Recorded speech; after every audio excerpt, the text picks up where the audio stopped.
اللہ الرحمن الرحیم نحمدہ و نصلی علی رسولہ الکریم اما بعد۔ دوستو عزیزو، انسان کے اندر سب سے اچھی اور سب سے بڑھیا صفت جو ہے اخلاق ہے۔ یہ اخلاق ایسی صفت ہے کہ حضور اکرم صلی اللہ علیہ وسلم نے فرمایا کہ اللہ تعالیٰ نے اخلاق کے 70 صفات اتاری ہیں دنیا میں، اس میں سے اگر انسان کے اندر ایک بھی صفت آ جائے تو وہ جنتی ہے، اللہ تعالیٰ اس کو جنتی بناتے ہیں۔ جب یہ ارشاد فرمایا تو ابو بکر صدیق رضی اللہ عنہ نے فرمایا، رسول کریم صلی اللہ علیہ وسلم، آپ میرے حالات کو جانتے ہیں، میرے فاقہ تنگ دستی کے حالات کو بھی، سفر میں، حجر میں اور جہاد میں ہر حال دیکھتے ہیں، کیا کبھی کوئی اس میں سے 70 صفتوں میں سے کوئی ایک صفت بھی میرے اندر ہے؟ کون بول رہے ہیں؟ وہ شخص کہہ رہے ہیں جو دنیا کے اندر حضور صلی اللہ علیہ وسلم کی امت میں سب سے سارے ہی لوگوں کا اگر ان کے اخلاق کو ایک ترازو میں رکھ دیا جائے، سارے صحابہ اور سارے محدثین کو، اور ایک ترازو میں ابو بکر صدیق رضی اللہ عنہ رکھا جائے تو سب سے ان کا پلڑا بھاری ہوگا۔ وہ فرماتے ہیں کہ کیا میرے اندر کوئی ایک صفت بھی باقی ہے؟ تو حضور اکرم صلی اللہ علیہ وسلم نے فرمایا کہ تمہارے اندر 70 کی 70 صفت بھی رکھی ہے۔ چیز کہ وہ اخلاق کے عمدہ، اور اس میں پریشانی ہے کہ بھئی میرے پاس وہ صفت ہے نہیں ہے۔ انسان نے یہ سوچی جو جتنی تربیت اندر انسان کو ہو جاتی ہے تو ہم اندر اپنی حیثیت کو کچھ نہیں سمجھتا ہے کہ میرا مولا مجھ سے راضی ہو جائے، پتہ نہیں میری کن چیزوں سے کیا، پتہ نہیں کہ میرے آخرت میں کیا حال ہوگا۔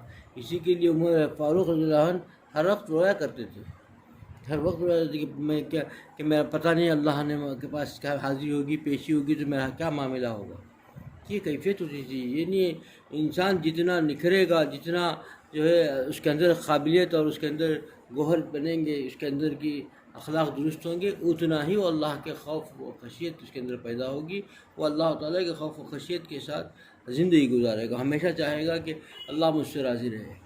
یہ صفات اصل ہے۔ انسان کسی بھی حال میں ہو، اللہ تعالیٰ کو یاد و محبت کے ساتھ زندگی گزارے۔ اللہ تعالیٰ اس کو کس حال میں رکھا ہے، پریشانی میں ہے تو بھی اللہ کو نہ بھولے، بیماری میں ہے تو بھی نہ بھولے، خوشحالی میں ہے تو بھی نہ بھولے، خوشیوں کے موقع پر گھروں میں تقریبات ہو رہے ہوں تو بھی نہ بھولے، غمی کے موقع پر، پریشانی کے موقع پر، غم کے پہاڑ ٹوٹ پڑے ہوں تو بھی نہ اللہ کو نہ بھولے۔ تو یہی اصل ہے کہ اللہ کو راضی کرنے کی فکر کرے کہ اللہ ہم سے راضی ہو جائے۔ جتنا اللہ کو راضی کرنے کی فکر کرے گا اتنا کامیاب ہوگا۔ آدمی آج جو ہے تھوڑی سی اسے جو ہے انسان کو ذرا سا راحت کا سامان میسر آ جائے تو خدا کو بھول جاتا ہے۔ سب سے پہلے وہ ذات جس کے صدقے میں چیزیں مل رہی ہیں، حضور اکرم صلی اللہ علیہ وسلم نے ہم کو دنیا کے اندر جتنی چیزیں ملی اور جو اللہ نے ہم کو جو ہے پکڑ سے بھی بچا رکھا ہے، اور نہ اس سے پہلے جتنے قوم تھی ان کی غلطیوں پر فوراً پکڑ ہو جاتی تھی۔ آج غلطی کیا، کل ہی پکڑ ہو گئی، لیکن حضور اکرم صلی اللہ علیہ وسلم پہ جو ہے کتنا بھی دیکھیے ہم جو ہے ان کا احسان کیا ہے کہ اس کا بندہ ادا ہی نہیں کر سکتا کہ انہوں نے حضور اکرم صلی اللہ علیہ وسلم نے، اللہ کے محبوب نے اپنے اللہ سے مانگ لیا کہ میرے امت پر جو ہے فوراً پکڑ نہ ہو جائے، مہلت مل جائے کہ توبہ کر لیں۔ اللہ نے ان کی دعا قبول کر لی، اللہ ان کی دعاؤں کے صدقے آج ہم جو ہے ہمارے گناہوں سے پکڑ نہیں ہو رہی ہے، موقع مل رہا ہے کہ توبہ کا موقع، ورنہ پکڑ ہو جاتا ہے سب کچھ ہلاک ہو جاتے ہیں۔ دوستو عزیزو، اللہ تعالیٰ اور حضور اکرم صلی اللہ علیہ وسلم نے اتنا بڑا احسان امت پر ہے، اور امت جو ہے ایک معمولی سی چیز بھی ان کے لیے کرنے تیار نہیں، حتیٰ کہ ہمیں سے آدمی حالات میں غور کر دیکھے کہ نماز کے بعد حضور صلی اللہ علیہ وسلم نے کوئی چیز نہیں مانگی، صرف ایک چیز امت سے پوچھا۔ امت سے یہ نہیں کہا کہ بھائی تم میرے لیے روزانہ نماز پڑھا کرو، روز میرے لیے قرآن پڑھ کرو میرے لیے، یا کچھ نہ کچھ تسبیحات کا ذکر کرو، کچھ نہیں کہا تو کہا کہ جو اذان کے بعد کی دعا کے لیے فرمائشی کہ وہ مقام محمود کے لیے دعا کر لینا۔ ایک چیز مانگی امت وہ بھی نہیں کرتے۔ ہم میں سے ہر آدمی غور کر کے دیکھے کہ اذان ہم میں سے ہر آدمی سنتا ہے دن میں 5 مرتبہ، کتنی ہی ہم میں سے 500 مرتبہ وہ حضور اکرم صلی اللہ علیہ وسلم کی اس فرمائش کو پورا کر کے اذان کے بعد کی دعا پڑھتے ہیں۔ تب غور پتہ چلتا ہے کہ ہم کتنے غفلت میں اور کتنے جو ہے لاپرواہی میں زندگی گزارتے ہیں، اور اس محسن کیا حق ادا کرتے ہیں جنہوں نے اتنی تکلیفیں برداشت کی، اور ہمارے لیے جو ہے دعائیں دی، اللہ سے دعائیں کی، اللہ کے حضور تکلیفیں برداشت کی، اور ہم ان کے کیا صلہ دیتے ہیں؟ کسی نیک کا پر عمل کرنا دور کی بات، ہم تو ان کے لیے ایک چیز پہ عمل کرنے تیار نہیں، اللہ تعالیٰ کی نافرمانی پر ڈٹے ہوئے ہیں۔ اور ہمیشہ جو ہے چھوٹی سی غمی میں تو کوئی بھی یاد کر لیتا ہے، جب مار پڑتا ہے، تکلیف ہوتی ہے، کانٹا چبھتا ہے تو اللہ پہلے بات وہی نکلتا ہے، اللہ اللہ ہی نکلتا ہے، اور جب خوشی آ جاتی ہے تو بھول جاتا ہے۔ تھوڑی سی خوشی، ایک دم خوشی بھی، تھوڑی سی خوشی آئی، تھوڑی سی جو ہے راحت مل گئی تو خدا کو بھول گیا۔ یہ جو چیزیں آتی ہیں پریشانی، یہ بھی اللہ تعالیٰ کی طرف سے ہے، تاکہ انسان اللہ کو نہ بھولے۔ کتنی بڑی نعمت ہے، یہ بھی نعمت ہے، پریشانی بھی نعمت ہے، غم بھی نعمت ہے، سب نعمت اس لیے ہے کہ اس سے خدا یاد آتا ہے۔ ہم غفلت کی زندگی گزارتے تھے اور خدا نے ہم کو جھنجھوڑنے کے لیے ایک وقت لایا اور ہم کو ایک موقع عنایت کیا۔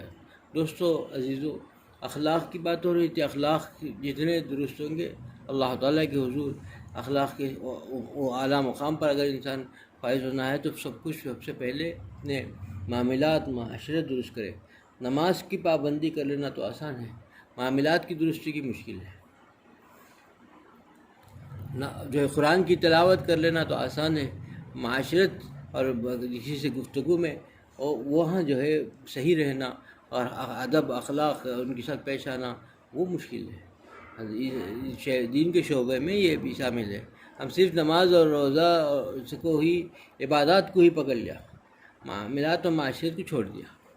معاملات و معاشرت کو چھوڑ دو گے تو پھر اخلاق کیسے پیدا ہوگا؟ اخلاق کا اہم جز تو اسی میں آتا ہے کہ ہم اپنے معاملات کیسے رکھیں، معاشرت کیسی ہے، ہم اپنے گھر والوں کے ساتھ کیسا معاملہ کرتے ہیں، دوست احباب کے ساتھ، اپنے ملنے والوں کے ساتھ کیسا معاملہ کرتے ہیں، ہمارا لین دین کیسا ہے۔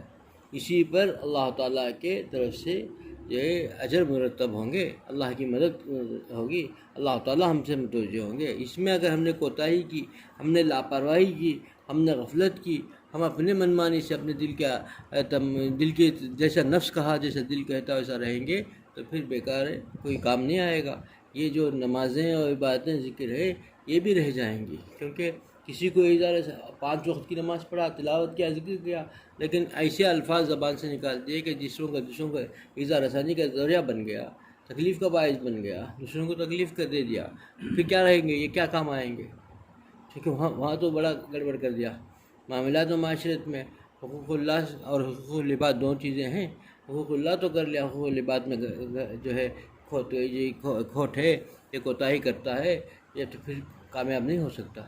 اسی لیے دوستو عزیزو، ہم اپنے جائزہ لینا چاہیے۔ نفس و شیطان ہمارے ساتھ لگا ہوا ہے، بڑوں کو ساتھ یہ جو ہے دھوکہ دیا، ہم مطمئن کیوں بیٹھے ہیں؟ ہماری غفلت ہے، یہ بھی شیطان کا دھوکہ ہے، ہم کو مطمئن کر دیا۔ ہم بے چین ہو کے کہیں ایسا نہ ہو کسی اللہ والے سے جڑ کر کے اپنی اصلاح کی فکر کر لیں، اس کے لیے مطمئن کر دیا۔ بتا دیا کہ بہت بڑی تم جو ہے دین کا کام کر رہے ہو، دین کی خدمت کر رہے ہو، دین آج الحمدللہ میں نے تسبیحات پڑھ لیے، سب کر لیے، سب تو کر لیے، ہمارے معاملات و معاشرت کا کون دیکھے گا؟ جب تک کہ روحانی طبیب نہیں ہوگا وہ نہیں پہچان پائے گا۔ روحانی طبیب کو معلوم ہے، روحانی طبیب کے پاس جب جائیں گے، جب حالات کا ذکر کریں گے۔ اسی لیے حضرت والا فرماتے ہیں کہ جو ہے طبیب سے دوستی کافی نہیں ہے۔ ایک ڈاکٹر کے ساتھ میری بہت بڑے ڈاکٹر کے ساتھ دوستی ہے، لیکن میں اس کے پاس علاج نہیں کراتا ہوں، خالی دوستی سلام کلام بیٹھتا ہوں، ملاقات کر لیتا ہوں، تو میری بیماری درست نہیں ہو سکتی۔ تو اسی طریقے سے روحانی طبیب سے بھی ہے کہ جب تک تم اطلاع حال کر کے حالات کی اطلاع نہیں کرو گے تو تب تک کامیاب نہیں ہوگے۔ اور اس میں بھی یہ ہو کہ اپنی حالات میں بھی اپنی تعریف ہی نہیں کہ بھئی اپنے کمیوں پر نگاہ رکھو۔ جو چیزیں اللہ نے ہم کو نماز کی توفیق ہو گئی، ہم کو ذکر اذکار کی توفیق ہو گئی، ہم کو تلاوت کی توفیق ہو گئی، یہ تو اللہ کا کرم ہے، اللہ کا احسان ہے، اللہ نے ہم پر فضل فرما دیا، اس کے فضل سے ہو گیا۔ جو ہمارے اندر کو رہے ہیں وہ بتانے کی ضرورت نہیں، جو چیزیں اللہ کے فضل سے ہو گئی، جو یہ بتائیے کہ ہمارے اندر غصہ کتنا ہے، ہم اپنے وعدے کے کتنے پابند ہیں۔ اب ان چیزوں کو ہمارے اندر جو اخلاق رذیلہ ہے، حسد اور کینہ جو ہے اندر دل کے اندر چھپا ہوا چیز ہے، کہ یہ کیا حال ہے، دل کی کیفیت کیا، یہ بتا کر کے اس کی اصلاح کریں گے، یہ ان چیزوں سے دل کو پاک کرنے کی فکر کریں گے، تبھی اللہ تعالیٰ کے محبوب بندے بنیں گے، اللہ تعالیٰ کی مدد ہوگی اور تم کامیاب ہوں گے، فلاح پائیں گے۔ ہر آدمی ولی اللہ بن سکتا ہے، ولی اللہ کے لیے کوئی خاص نہیں ہے، لیکن اس کے لیے کوشش اور فکر کی ضرورت ہے۔ آدمی فکر کرے، کوشش کرے اور اپنے اخلاق رذیلہ کو دور کرنے کی فکر کرے تو کامیاب ہوں گے۔ اللہ مجھے بھی اس پہ عمل کی توفیق عطا فرمائے، آپ لوگوں کو اس عمل کی توفیق عطا فرمائے۔ وآخر دعوانا الحمدللہ رب العالمین۔